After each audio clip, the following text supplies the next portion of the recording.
Let's open up the next drive with a counterplay. This is kind of an interesting version of the counter that we ran in this game for Iowa State.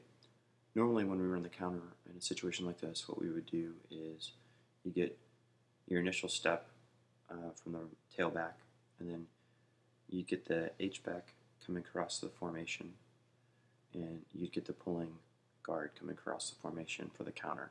So you'd have basically equivalent of two players coming across, similar to a counter tray, but rather than using the guard and the tackle, we use the guard and the H-back. What we do instead here is we have Cody Johnson as the H-back fire out to the play side to try to help sell this play. Now, part of the reason for that is we have been running ISO this year. And so if you have anyone keying off of the H-back or the fullback, then this is going to sell them on an ISO play. And that's going to get some flow to the wrong side of the formation here. So, that can hopefully take away some of your linebackers on your cutback here.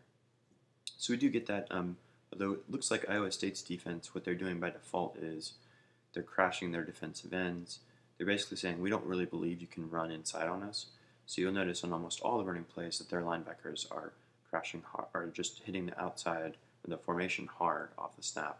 Not really run blitzing, which a lot of people kind of categorize what Iowa State as run blitzing. Instead, what they're doing is giving us 8 and 9 man fronts and just hitting those outside off tackle gaps really hard off the snap. What happens here is Dominic Jones loses his battle with the defensive end who's crashing for the C gap here. The defensive end beats him. This is the one thing that Jones can't do on this play, is allow penetration.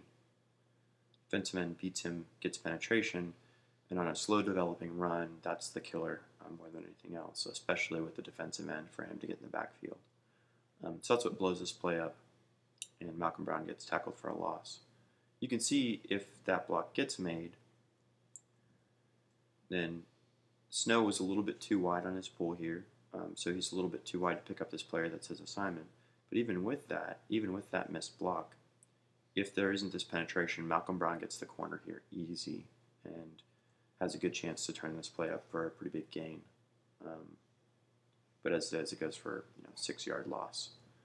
So it demonstrates that sometimes you can miss assignments and you can still get a lot of good things happen on a play. On a play like this, especially on a play that involves kind of a slow developing run, if you miss an assignment and allow penetration, there's almost no chance that the run is going to go for positive yardage.